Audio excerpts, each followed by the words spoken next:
What's up, y'all? In today's video, I'm going to be teaching y'all how to snap down at a collegiate and professional level. So this video is broken down into 3 phases. Phase 1 is what is the snap down and when to actually apply it. Phase 2 is the actual fundamentals of the snap down. And phase 3 are technique tips to perform the snap down at an elite level. So now let's get into it. Real quick, before we start the video, if you're a receiver wanting to take your game to the next level, make sure to check out Smooth U's website. On our website, we have digital programs tailored to fit your specific goals, as well as if you're in the Colorado area, we offer in-person training. Whether you're a youth, high school, or collegiate athlete, we offer training to transform you into an elite level receiver. So if you're wanting to perform at elite level as a wide receiver, make sure to go check out our website or DM me Smooth on my socials. Both will be linked in the description below. Now let's get into the video. So when it comes to being an elite level receiver, there are 3 different types of breaks. 1 is the speed cut, 2nd is the square cut, and 3rd is the snap down, which is today's video's main focus. So when we actually apply the snap down, it's at the top of a route. So what I mean by that is, let's say we're running a 3-step stop. On that 3rd step, that's when you're going to apply the snap down. So actually when to apply the snap down to your route is any type of curl route, any type of comeback, any type of route where you're breaking back towards the QB. So route examples of this will be a stop, curl, post curl, comeback, and any other examples like that. So now time to get into the actual technique of the snap down. So when it comes to your snap down, there are 2 different types. The first is going to be your 3-step snap down, which is you apply when it's 14 yards or shorter of a route, such as your typical curl or stop. The second is going to be your 4-step snap down, which you apply 14 yards plus, so such as your comeback, a D post curl. So first, let's get into our 3-step snap down, and as it sounds, is made up of 3 key steps. Now before we get into the steps, you need to keep in mind that, let's say we're snapping down to our right, you're going to be planting with your left. If you're snapping down to your left, you're going to be planting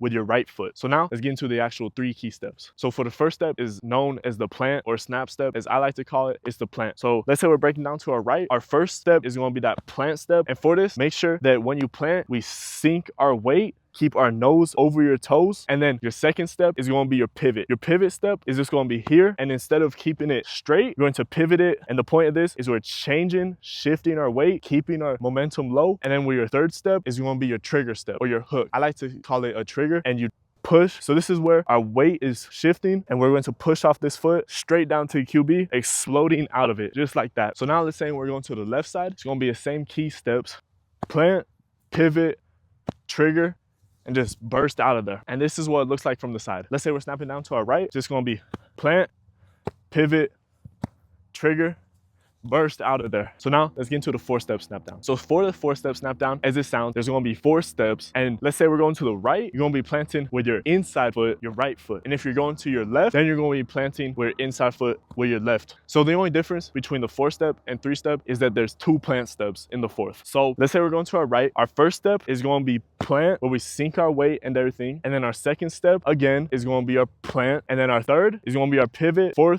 is going to be our trigger.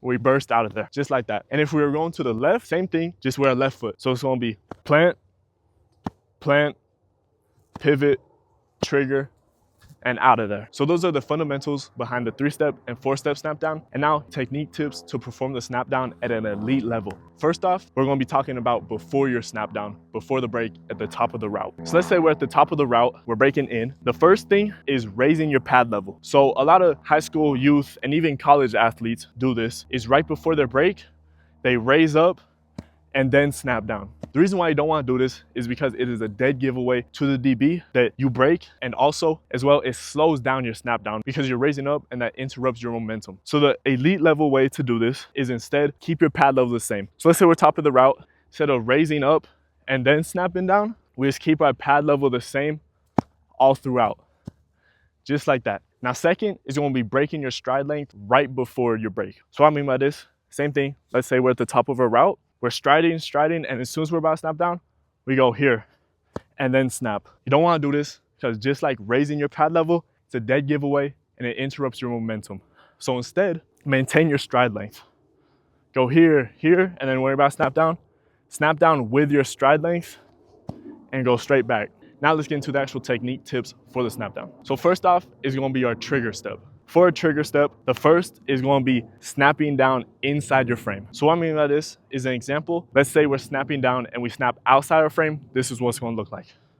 We snap down here or here even. And the reason why you don't want to do this is what causes ACL tears. This is what causes those like injuries throughout the season. Do not do this whatsoever. Instead, when you snap down, keep your nose over toes and your body inside your frame throughout the whole snap down progression. Now for the second tip is planting ball of your foot to heel and not heel your foot to ball. So what I mean by this, if we're snapping down the incorrect way with our heel first to ball of foot, what this does is send a shock all the way up your knee. And this is also what increases injuries and also over time breaks down your knee cartilage. So the correct way to do this, instead of going heel to ball of foot, is go ball of foot to heel. And what I mean by this is, let's say we're at the top of the route snapping down, we plant with the ball of our foot, and then our heel touches the ground for every single step. Now let's get into our pivot step. Just a little reminder, this is gonna be your second step of your snap down.